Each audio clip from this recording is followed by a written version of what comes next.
Hello guys, இன்றைக்கி நம்ம சேனலில் என்ன ரெசிபி பார்க்க போகிறோன்னா ஒரு சூப்பரான தொக்கு ரெசிபி தான் பார்க்க போகிறோம். அதுக்கு முன்னாடி சேனல் என்ன சப்ஸ்கிரைப் பண்ணலைன்னா சப்ஸ்கிரைப் பண்ணிக்கோங்க. வாங்க வீடியோக்குள்ளே போகலாம். இன்றைக்கி நம்ம பார்க்க போகிற ரெசிபி என்னென்னா நெத்திலி மீன் கருவாடு தொக்கு ரெசிபி தான் பார்க்க போகிறோம். நெத்திலி மீனில் நிறைய பேர் ஃப்ரை ரெசிபி செய்வாங்க. இந்த மாதிரி கருவாடு தொக்கு இது வரைக்கும் ட்ரை பண்ணதில்லைன்னா கண்டிப்பாக ட்ரை பண்ணி பாருங்கள். டேஸ்ட்டு சூப்பராக இருக்கும். செய்கிறது ரொம்ப சிம்பிள் தான். சிம்பிளான இன்க்ரீடியன்ஸ் வச்சு ஈஸியாக செஞ்சிடலாம். வாங்க எப்படி செய்கிறதுன்றதை பார்க்கலாம். இதுக்கு ஃபஸ்ட்டு நெத்திலி மீன் கருவாடு எடுத்துக்கலாம். இதுக்கு நான் 50 கிராம் அளவுக்கு நெத்திலி மீன் கருவாடு எடுத்திருக்கேன். இதை ஃபஸ்ட்டு நம்ம க்ளீன் பண்ணணும். அதுக்கு ஃபஸ்ட்டு தலையை மட்டும் ரிமூவ் பண்ணிடுங்க. நிறைய பேர் தலையோடய போடுவாங்க. உங்களுக்கு எப்படி விருப்பமோ அப்படி நீங்கள் ரெடி பண்ணிக்கலாம். இப்போ நான் தலையை ரிமூவ் பண்ணிட்டேன். இதை ஃபஸ்ட்டு சுடுதண்ணியில் ஒரு 5 நிமிஷம் நல்லா ஊற வச்சு எடுத்துக்கோங்க. நார்மல் வாட்டரில் இதை நல்லா கழுவி அலசி எடுத்துக்கலாம். இப்போ பார்த்தீங்கன்னா நல்லா க்ளீன் பண்ணியாச்சு. இப்போ இது இருக்கட்டும்.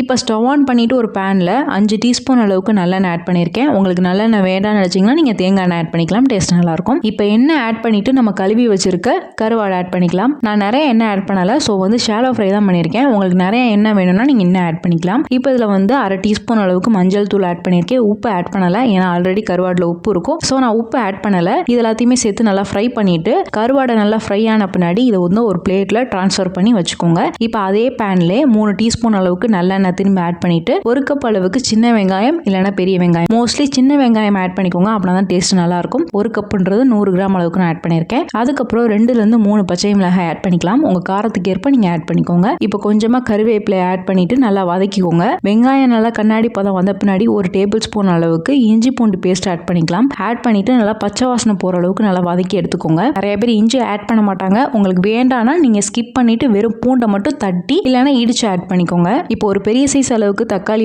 நான் கட் பண்ணி வச்சிருக்கேன். அதை ஆட் பண்ணிக்கலாம். அதையும் சேர்த்து நல்லா வதக்கிக்கோங்க. தக்காளி நல்லா சாஃப்டா வந்த பின்னாடி அரை டீஸ்பூன் அளவுக்கு நான் உப்பு ஆட் பண்ணியிருக்கேன். செக் பண்ணிட்டு ஆட் பண்ணிக்கோங்க. ஏன்னா ஒரு சில கருவாடுல உப்பு ரொம்ப அதிகமா இருக்கும், அதனால சொல்றேன். இப்போ 1 டீஸ்பூன் அளவுக்கு வரமிளகாய் தூள் இல்லைன்னா குழம்பு மிளகாய் தூள் நீங்க ஆட் பண்ணிக்கலாம். 1 டீஸ்பூன் அளவுக்கு மல்லித்தூள், 1/4 டீஸ்பூன் அளவுக்கு மிளகுத்தூள், 1/4 டீஸ்பூன் அளவுக்கு சீரகத்தூள். இது ரெண்டுமே ஆப்ஷனல் தான். வேணாம்னு நினைச்சா ஸ்கிப் பண்ணிக்கலாம். ஏன்னா நிறைய பேர் ஆட் பண்ண மாட்டாங்க, அதனால சொல்றேன். இப்போ எல்லாத்தையுமே சேர்த்து நல்லா மிக்ஸ் பண்ணிட்டு ஒரு 1/4 கப் அளவுக்கு நான் புளி கரைச்சி வச்சிருக்கேன். இது ஒரு 50 ml ஆட் பண்ணிக்கலாம். ஆட் பண்ணிட்டு தண்ணி ஒரு அரை கப் அளவுக்கு நான் ஆட் பண்ணியிருக்கேன். எல்லாத்தையுமே சேர்த்து நல்லா மிக்ஸ் பண்ணிட்டு இதை ஒரு கொதி வர அளவுக்கு ரெடி பண்ணி எடுத்துக்கோங்க. கொதிச்சு வந்த பின்னாடி உங்களுக்கு பார்த்தாலே தெரியும் நல்லா எண்ணெய் பிரிஞ்சு வந்திருக்கும். இப்போ நீங்க ஃப்ரை பண்ணி வச்சிருக்க நெத்திலி மீன் கருவாடு ஆட் பண்ணிக்கலாம். ஆட் பண்ணிட்டு நல்லா மிக்ஸ் பண்ணிட்டு இதை ஒரு 5 நிமிஷம் நல்லா குக் பண்ணி எடுத்துக்கோங்க. நல்லா 5 நிமிஷம் குக் பண்ணிட்டு பாத்தீங்கன்னா எண்ணெய் பிரிஞ்சு நல்லா வெந்து வந்திருக்கும். இப்போ நீங்க ஸ்டவ் ஆஃப் பண்ணிட்டு இறக்கிட்டீங்கன்னா சூப்பரா ரெடி ஆயிரும். சில பேர் கொத்தமல்லி ஆட் பண்ணுவாங்க, சில பேர் ஆட் பண்ண மாட்டாங்க. அது உங்க விருப்பம் தான். நீங்க ஆட் பண்றதா ஆட் பண்ணிக்கலாம். இப்போ நம்ம சர்வ் பண்ணிக்கலாம். பாருங்க சூப்பரா ரெடி ஆயிருச்சு. நான் இப்போ க்ளோஸ் அப்ல காமிக்கிறேன். பாருங்க எந்த அளவுக்கு ரெடி ஆயிருக்குன்னு.